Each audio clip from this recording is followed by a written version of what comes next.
Negative marking से अपन कैसे बचें, नकारात्मक अंकन से आप कैसे बचें, नकारात्मक अंकन से आप कैसे बचेंगे। नेगेटिव मार्किंग क्या है साहब, समझिएगा इस बात को।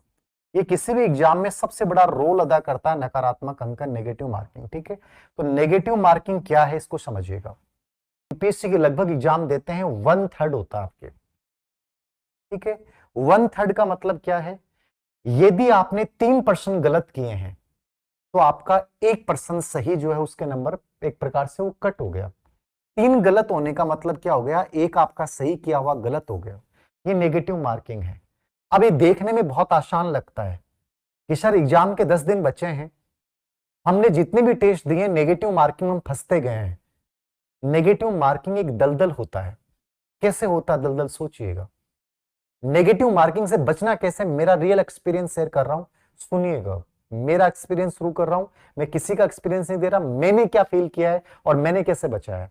पेपर जब भी आप देते हैं नेगेटिव मार्किंग से कैसे बचना है, अति आत्मविश्वास आपको मारता है, याद रखना, और कॉन्फिडेंस मारेगा, याद रखना, और विश्वास का अभाव। ठीक है ना, विश्वास, लेक ऑफ कॉन्फिडेंस, विश्वास का अभाव, ये दोनों चीजें क्या होती हैं, नेगेटिव होती हैं। जिंदगी हमेशा किससे चलती है, बैलेंसिंग से चलती है। बैलेंस बना के चलना पड़ता है, विश्वास में भी और आत्मविश्वास में भी। कैसे याद रखना, मैं आपको आज भी कहता हूं कि यदि मैं तुम्हारी जगह पेपर देने जाऊं, चाहे मैंने बहुत अच्छा पढ़ाई नहीं की इस समय, लेकिन मैं आपको विश्वास दिला सकता हूं कि मेरा पेपर आपसे बहुत बढ़िया होगा। रीजन क्या है, मेरे अंदर कॉन्फिडेंस है, लेकिन मेरे अंदर ओवर कॉन्फिडेंस नहीं है। मैं जब पेपर को देखूंगा, पहली चीज मैं शांत चित्त रहूंगा उस समय। ठीक है ना, मेरे अंदर उतावलापन नहीं आएगा कि मैंने पेपर देखा है और मैं पेपर को हड़बड़ा के मैंने खोला है। नहीं, मैं पेपर को बड़े शांत मन से खोलूंगा। ये पेपर मेरे सामने है, इस पेपर को मैंने खोला और पेपर का पेज आराम से पलटा। मैंने सबसे पहले रोल नंबर लिखे। रोल नंबर में यदि 1 अंक गलत हो गया, तुम्हारे 3% नेगेटिव मार्किंग में जाएंगे। नोट करना मेरी बात, एक गलती यानी गलत गोला भरने से तुम्हारे 3% भविष्य में गलत हो जाएंगे। रियली क्या है, वो तुम्हारे अंदर स्ट्रेस रिलीज करेगा। मैंने आराम से रोल नंबर भरे और रोल नंबर भरने के बाद मैंने पेपर को खोला और मैं पूरे पेपर को आराम से पढ़ रहा हूं, रिलैक्स में। मैंने सबसे पहले उन्हीं प्रश्नों का चुनाव किया जो मेरे सहज थे, मेरे अपने थे। समझ रहे हैं आप, जिंदगी में शुरुआत हमेशा अपनों से करें। किससे करें, अपनों से करें। पेपर में अपने कौन, पेपर में अपने कौन बताएंगे मुझे, पेपर में अपने कौन, पेपर में अपने वो हैं जिनको आपने पढ़ा है, जो आपने एकदम आपके कॉन्सेप्ट क्लियर है। आपने मान लीजिए 100% है और उसमें से 30% आपके अपने हैं, या मान लीजिए 60% आपके अपने हैं। आपने 62% अपनों को चुना और आपने कर दिया। तुम्हारा कॉन्फिडेंस बूस्ट हो चुका होगा, जोरदार वाला। अपनों के साथ जाना सबसे पहले। ठीक है, होता क्या है, तुम में से अधिकतर बच्चे गैरों के चक्कर में फंसते हैं। गैर कौन, जो बाहर से बड़े चमकीले लगते हैं। पर्सन इतना बड़ा है, लैंग्वेज इतनी बड़ी है, समझ में कुछ नहीं आ रहा, पहला वर्ड समझ में आया, लास्ट वाला समझ में आया, बीच में कुछ समझ में नहीं आया।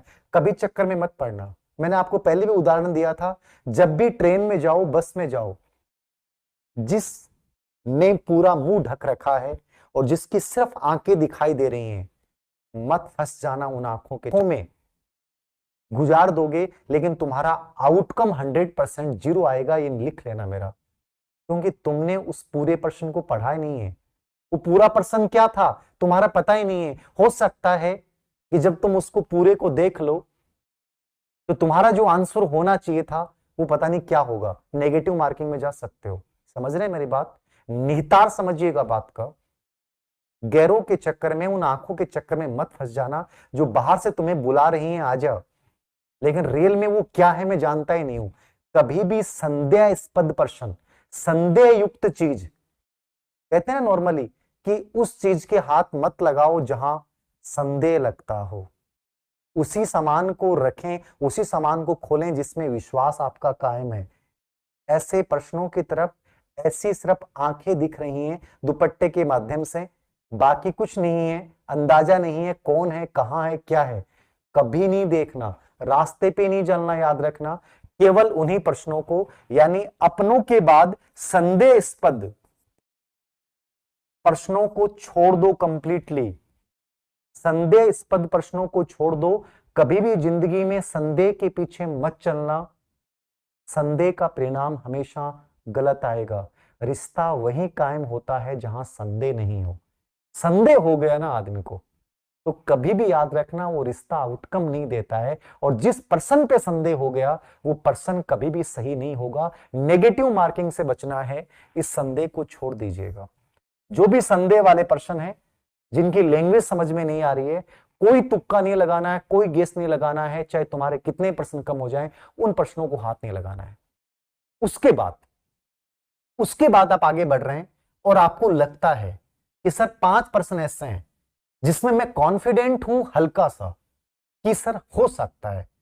तुम 5 प्रश्नों को उस समय रिस्क ले सकते हो जब 100 नंबर का पेपर है और पेपर का लेवल मीडियम है और तुम ऑलरेडी वहां 65 से 70% कर चुके हो।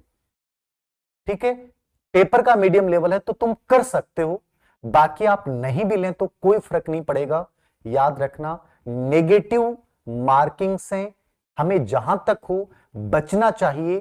यदि हमने प्रश्न सही कर दिए हैं लगभग 60+, यदि अपन 40 के आसपास ठहर रहे हैं तो वहां अपन नेगेटिव मार्किंग में फंस सकते हैं, अन्यथा में नहीं फंसना चाहिए। यदि तुम 100 नंबर के पेपर में और पेपर का मीडियम लेवल है, तुम 60+ जा चुके हो, मेरे अकॉर्डिंग आपको नहीं फंसना चाहिए।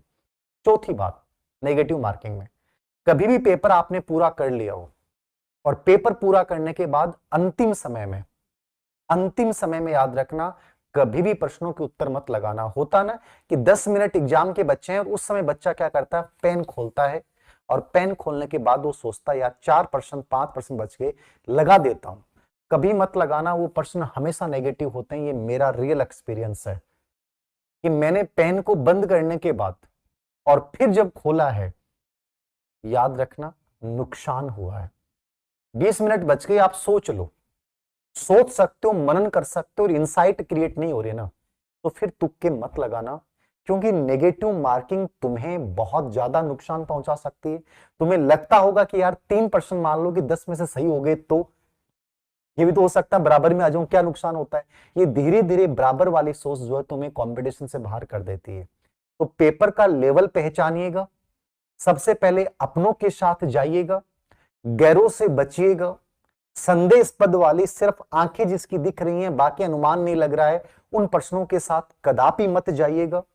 और अंतिम दौर में जो भी पेपर आपने हल कर लिया अपने हिसाब से, उसके बाद आप 5 या 7% कभी भी नहीं करें। याद रखना, कोई बात नहीं, जितने हुए हैं आप बंद कर दीजिए। याद रखना, आपको स्कोर आपको बढ़िया लग रहा है, यदि मान लीजिए आप 30-35% कर पाए तो आपके पास ऑप्शन नहीं है, आपको नेगेटिव मार्किंग में जाना पड़ेगा और आपको जाना चाहिए। याद रखना, कोई ऑप्शन आपके पास बचता नहीं है, तो आप नेगेटिव मार्किंग में जाइए, अन्यथा नेगेटिव मार्किंग में नहीं जाइए। और 5वां और अंतिम उपाय नेगेटिव मार्किंग से बचने का क्या है, जिंदगी में याद रखना सबसे इंपॉर्टेंट चीज, पूर्व एग्जाम के प्रश्न पत्रों को आगे हाथ रख रख के हल करता था और मैं देखता था कि मैं बेटर कहां कर पा रहा हूं और गलती कहां कर रहा हूं। मैं उन गलतियों को अलग से कागज पे लिखता था कि यार आज मैंने मान लीजिए कि गुप्त साम्राज्य पढ़ा और गुप्त साम्राज्य में मेरे ये प्रश्न गलत हुए, तो गलत क्यों हुए? क्या मेरा और कॉन्फिडेंस था या मैं पर्सन की लैंग्वेज समझ नहीं पाया? गलती कहां की मैंने? मैं उस बात को तुरंत लिखता था कि मेरी गलती कहां हुई। अब मैं वैसे ही पर्सन 4-5 और देखूंगा और मैं प्रैक्टिस करता था। याद रखना, मुझे चीजें बताने वाला कोई नहीं था। मैं आज आप लोगों के साथ मेरा रियल एक्सपीरियंस शेयर कर रहा हूं, बट उस समय मुझे बताने वाला कोई नहीं था। याद रखना, मैंने खुद अपने रास्ते खोजे हैं, खुद अपने रास्ते बनाए। याद रखना, किसी ने नहीं कहा कि ऐसे बनना। आज मैं तुम्हें बता रहा हूं, मैं उस पर्सन के ऊपर फिर 5 वैसे ही पर्सन और पढ़ता था और उससे मेरा अभ्यास हो जाता था कि ऐसे पर्सन की लैंग्वेज जब ऐसी आती है तो आप देखना कि कितनी गजब की इंसाइट पैदा होती है। मैं कॉलेज लेक्चर पेपर देने गया ना, तो मेरे लगभग 6 से 7% ऐसे थे जिनको मैंने आंशिक पढ़ा था, लेकिन वो मेरे सब सही हुए। याद रखना, उसी एक्सपीरियंस की वजह से मेरे अंदर इंसाइट क्रिएट हो जाती है पर्सन की लैंग्वेज पढ़ते ही कि यार ये आंसर होना चाहिए। ये सिर्फ प्रैक्टिस थी। याद रखना, तो ये मेरा वो डेली वर्क था कि यार मैं गलती कहां कर रहा हूं, वर्क अपने पे करना पड़ेगा। और इसका एक ही तरीका है, अभ्यास अभ्यास अभ्यास। जब तुम्हारा मन ना हो तब भी अभ्यास करें, जब तुम्हारा मन हो तब भी अभ्यास करें, जब तुम्हें दिखाना नहीं हो तब भी अभ्यास करें, और जब तुम्हें किसी को दिखाना हो तब भी अभ्यास करें। जब कुछ नहीं कर रहे हो, जब कुछ नहीं पा रहे हो, जब असफल हो रहे हो तब भी अभ्यास करें, और जब तुम सफल हो रहे हो तब भी अभ्यास करें। इस दुनिया में यदि किसी चीज ने इंसान को बड़ा बनाया है वो है प्रैक्टिस, प्रैक्टिस, प्रैक्टिस।